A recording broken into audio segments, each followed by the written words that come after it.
Gordon was cross. Why should Henry have a new shape, he grumbled. A shape good enough for me is good enough for him. He goes gallivanting off to crew, leaving us to do his work, and comes back saying how happy he feels. It's disgraceful. And there's another thing. Henry whistles too much. No respectable engine ever whistles loudly at stations. It isn't wrong, but we just don't do it. Poor Henry didn't feel happy anymore. Never mind, whispered Percy. I'm glad you're home again. I like your whistling. Goodbye, Henry, called Gordon. We're glad to have you with us again, but remember what I said. Later, Henry stopped at Edward's station. Hello, Henry, said Edward. You look splendid. I was pleased to hear your happy whistle yesterday. Thank you, Edward, smiled Henry.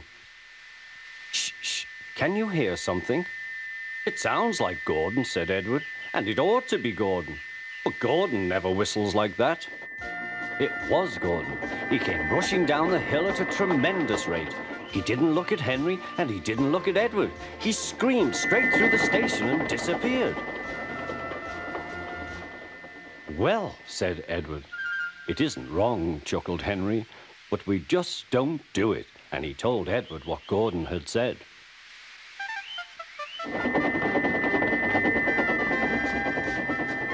Meanwhile, Gordon screeched along the line. The noise was awful.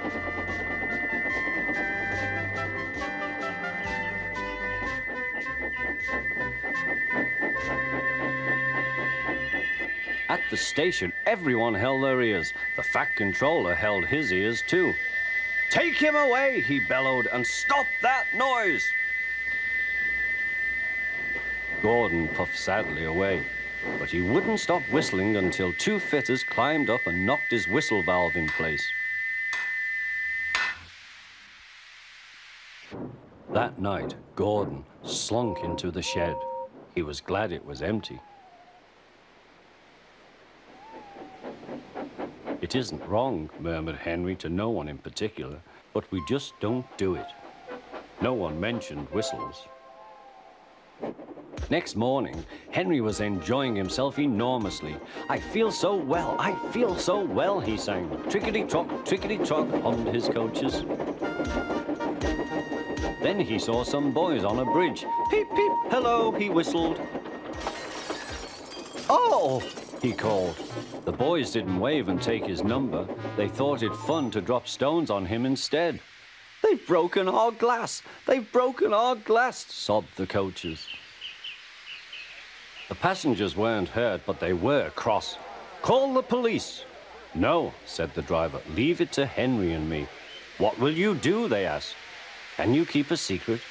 Yes, yes. Well then, said the driver. Henry is going to sneeze at those boys.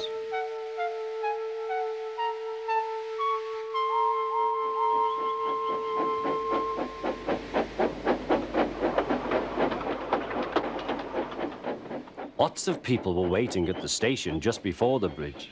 They wanted to see what would happen. Henry has plenty of ashes, said the driver. Please keep all windows shut till we have passed the bridge. Henry is as excited as we are, aren't you, old fellow? Henry was feeling stuffed up. Soon they could see the boys, and they all had stones. Are you ready, Henry, said his driver. Sneeze hard when I tell you. Now, he said. Achoo, shoo!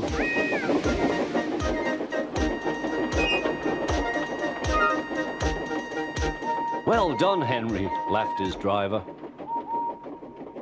Henry went home very pleased with himself. He had taught Gordon and silly boys a lesson with a whistle and a sneeze.